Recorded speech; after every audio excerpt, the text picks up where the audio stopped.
अस्सलाम वालेकुम दोस्तों, माय नेम इज़ अमाद ज़िया और अभी माशाल्लाह जमात इस्लामी के जो लीडर्स हैं हमारे पास एमपी और एमएनए के जुमनीद मुकाती भाई और इरफान भाई हमारे साथ मौजूद हैं। इरफान भाई अस्सलाम वालेकुम। वालेकुम। इरफान भाई, अभी जो कराची वालों का जो एक बहुत गंभीर मसला चल रहा है, अभी आपने ये सुना होगा जो बच्चे जो हमारे फ़ेल किए गए हैं, तकरीबन 1,10,000 फर्स्ट ईयर के अंदर फ़ेल किए गए हैं और 40,000 नाइन्थ और मैट्रिक के अंदर फ़ेल किए गए हैं। 1.5 लाख के करीब बच्चे कराची वालों के फ़ेल किए गए हैं और जो रिज़ल्ट आया है वो कराची का 35 या 36% आया है, 34% फ़ेल हुए हैं, 66%। तो उसके बारे में आपका क्या व्यू है? असल में भाई आपने जैसे बताया, मैं यकीन मानिए कल लाइन्स एरिया में मुलाकात करने के लिए निकला था जी। तो एक साहब सिर्फ रास्ते से गुजरे, उनको अंदाज़ा हुआ कि जमात इस्लामी का, उन्होंने कहा भाई सिर्फ मेरी बेची का जो ना मैट्रिक में A1 ग्रेड आया था और इंटर में फ़ेल हो गई, भाई कुछ करें उसके लिए। तो मैंने उनको ये बताया कि भाई हाफिज़ नईमुर रहमान वो पहले आदमी हैं कि जिन्होंने आगे बढ़ के इस मसले को उठाया है। और देखिए असल सबसे बड़ा मसला ये हो गया है कि ऐसा ट्रस्ट डेफिसिट क्रिएट हो गया है, हर एक दूसरे पे यकीन नहीं करता। तो अब जिस तरह से अचानक ये रिज़ल्ट आया है, ये बिल्कुल ऐसा लग रहा है कि ये कोई प्लान्ड स्कीम ऑफ थिंग्स में से कोई हिस्सा है, ये नेचुरल चीज़ नहीं है। ये अलग बात है कि तालीम का निज़ाम इन्होंने बिल्कुल बेड़ागर करके रखा हुआ है, लेकिन ये भी एक अजीब सी बात है कि एक ही साल में इतना बड़ा चेंज आ गया हो। तो ऑफकोर्स ये कोई इसकी बिल्कुल आज़ादाना तहकीक होनी चाहिए, इस रिज़ल्ट को रोकना चाहिए और ऐसा नहीं होना चाहिए कि उन बच्चों जिन्होंने मैट्रिक में A1 लिए थे और बहुत मेहनत करके इम्तिहान लिया था, मुझे मेरी वाइफ ने बताया, उनकी बेटी ने बताया कि एक बच्ची मिली और वो कह रही है कि अब मैं जो हूँ आगे नहीं पढ़ूँगी क्योंकि मुझे तो इन्होंने फेल कर दिया है, मैं तो इतनी मेहनती थी। तो अगर इन लोगों से कुछ बईद नहीं है, ये भी हो सकता है कि इनके इम्तिहान के पेपर भी ऐसे चेक होते हों कि ये राइट और ये रॉन्ग, अच्छा इतने % का रिज़ल्ट बना दो। तो ये जो नाअहली है ओवरऑल सिंध गवर्नमेंट की, उससे कुछ भी वईद की जा सकती है।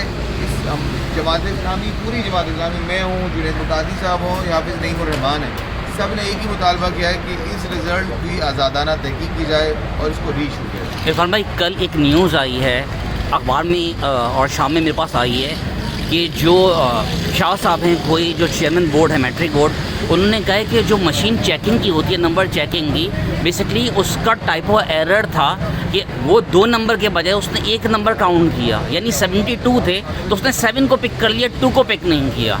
तो ये खबर पढ़ के मैं थोड़ा वो हुआ, मुझे अचंभा हुआ।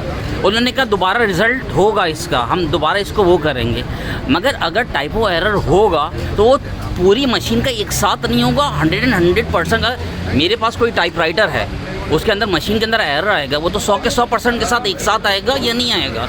ये कल लेटेस्ट डेवलपमेंट हुई है। भाई सच्ची बात है कि इस लेटेस्ट डेवलपमेंट के बारे में मैं टेक्निकल जवाब इसलिए नहीं दे सकता कि मैंने इसकी तहकीक नहीं करी। जी जी। लेकिन एक बात जो मैं जानता हूँ वो ये जानता हूँ कि ये इतने नाअहल हैं, इनसे कुछ भी बईद है। देखिए इतनी अहम चीज़ है, लोगों की ज़िंदगियों का इसके ऊपर इन्हिसार है, लोगों ने सालों उस पर मेहनत करी है। आप उन बच्चों के रिज़ल्ट के मामले में इतनी बड़ी नाअहली कर लें। भाई आई हैव नोन पीपल, जो बच्चे एक्सट्रीम मेजर्स उठाने जा रहे थे, जिनके माँ बाप ने रोका है उनको। तो ये अगर नाअहली है तो क्या पूरे जो ज़िम्मेदार हैं, जिन्होंने मशीन परचेज़ किया या जिन्होंने 1.5 लाख पब्लिक को, आवाम को परेशान किया, उनको बरतरफ नहीं करना चाहिए आपके ख्याल में? भाई आप बिल्कुल बरतरफ करना चाहिए, लेकिन आप किस किस को बरतरफ करेंगे? यानी ये पूरा जो सिंध का सिस्टम है वो किस पे चलता है? नौकरी कैसे मिलती है? टीचर को नौकरी कैसे मिलती है? रिश्वत लेके। प्रिंसिपल को नौकरी कैसे मिलती है? रिश्वत देके। पुलिस वाले को नौकरी कैसे मिलती है? रिश्वत देके। एग्जामिनर को पैसे कैसे नौकरी कैसे मिलती है? रिश्वत देके। भैया ये जो रिश्वत का नेक्सस है, ये देके जो लोग आएंगे वो क्या काम दे सकते हैं? आप यकीन मानिए, मैं फिर ये मिसाल दे रहा हूँ, 2 दफ़ा दे चुका हूँ मैंने। मेरे पास यूनियन काउंसिल के लिए सेक्रेटरी के लिए लोग आते हैं ना सर, ये वो लोग हैं जो सिंध गवर्नमेंट में जिनको नौकरी मिली हुई है और इस ग्रेड में है कि उनको सेक्रेटरी के लिए दिया जाए।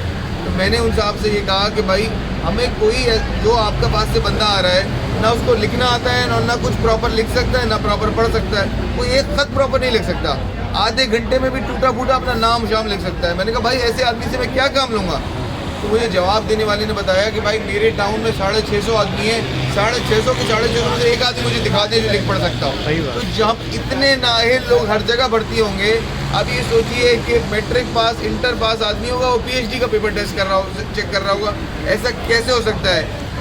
ये मसले का हल ये नहीं है कि खाली इंटर के इम्तिहान में ही हो गया, हर जगह यही हो रहा है। इसलिए कि एक निकम्मा और नाअहल आदमी पोस्टेड है, वो इसलिए पोस्टेड है कि वडेरा ज़हनियत किसी एक आदमी को कुछ पैसे चाहिए थे ताकि उसकी भर्ती करा दें, और अहल आदमी बाहर बैठा हुआ है। इरफान भाई, we are thankful to Jamaat Islami कि आप लोगों ने जो शोर मचाया इस मौजू पे, तो इनके भी कान खड़े हुए कि क्या हुआ। 1,10,000 बच्चों को फेल करना आसान काम नहीं होता है, और अब ये जो एक्सक्यूज़ेस दे रहे हैं, तो ये एक्सक्यूज़ेस आपसे इल्तिमास है कि इनको इस तरह आराम से सेफ पैसेज में जाने नहीं दीजिएगा। ये कराची वालों की आपसे अपील मैं है। ना आपको सिर्फ ये बात करके मुकम्मल करता हूँ।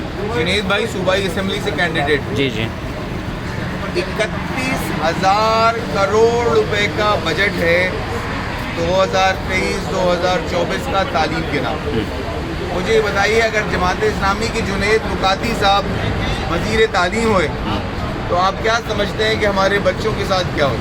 बहुत इस बेहतर। वक्त इनसे बदला लेने का एक हाल है, इनके हाथ से कुर्सी छीन लें।